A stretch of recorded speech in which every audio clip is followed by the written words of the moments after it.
ਬਾਈ ਚਿੰਤਪੁਰਨੀ ਵਾਲਿਆਂ ਦਾ ਜਿਹੜਾ ਮਾਲ ਗੱਡੀਆਂ 'ਚ ਆਉਂਦਾ ਨਾ ਬਾਈ, ਗੱਡੀਆਂ ਵਾਲਿਆਂ ਨੂੰ ਘੇਰ ਘੇਰ ਦੁਕਾਨਾਂ ਵਾਲੇ ਪੁੱਛਦੇ ਆ ਵੀ ਇਹ ਮਾਲ ਆਉਂਦਾ ਕਿੱਥੋਂ ਆ, ਲਿਆਉਂਦੇ ਕਿੱਥੋਂ ਆ। ਹੁਣ ਤੁਹਾਨੂੰ ਕਿਤੇ ਜਾਣ ਦੀ ਲੋੜ ਨਹੀਂ ਹੈਗੀ, ਇਹ ਆ ਰਿਹਾਗਾ ਚਿੰਤਪੁਰਨੀ ਵਾਲਿਆਂ ਦੀ ਦੁਕਾਨ ਤੇ।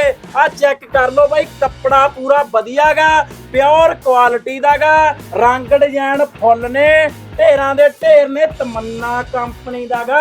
ਆ ਚੈੱਕ ਕਰ ਲਾ ਬਈ ਚੰਗੀ ਤਰ੍ਹਾਂ, ਕੋਈ ਐ ਠੱਗੀ ਠੋਰੀ ਵਾਲਾ ਕੰਮ ਨਹੀਂ ਹੈਗਾ। ਬਾਕੀ ਰੰਗ ਡਿਜ਼ਾਈਨ ਪੂਰੇ ਪਏ, ਢੇਰਾਂ ਦੇ ਢੇਰ ਪਏ ਨੇ। ਆ ਰੂਲੇ ਚੈੱਕ ਕਰ ਲਓ, ਇਹ ਰੇਟ ਤੁਹਾਨੂੰ ਕੀ ਮਿਲਣਾ ਮਾਰਕੀਟ ਦੇ ਵਿੱਚ 1000-1200 ਰੁਪਿਆ ਰੇਟ ਆ ਇੱਕ ਸੂਟ ਦਾ, ਪਰ ਇਹ ਦੇ ਰਹੇ ਨੇ 1200 ਰੁਪਏ ਦੇ 2, ਯਾਨੀ 600 ਰੁਪਏ ਦਾ ਇੱਕ।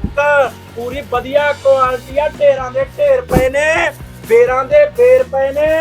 ਆਉਣਾ ਕਿੱਥੇ ਆ? ਸ਼ਹਿਰ ਮੈਲਕਨਾ ਬੱਸ ਸਟੈਂਡ ਤੋਂ ਆਉਂਗੇ ਪਹਿਲੀ ਦੁਕਾਨ ਹੈ, ਛੀਨੀਵਾਲ ਵਾਲੇ ਪਾਸੇ ਆਉਂਗੇ ਤੀਜੀ ਦੁਕਾਨ ਹੈ।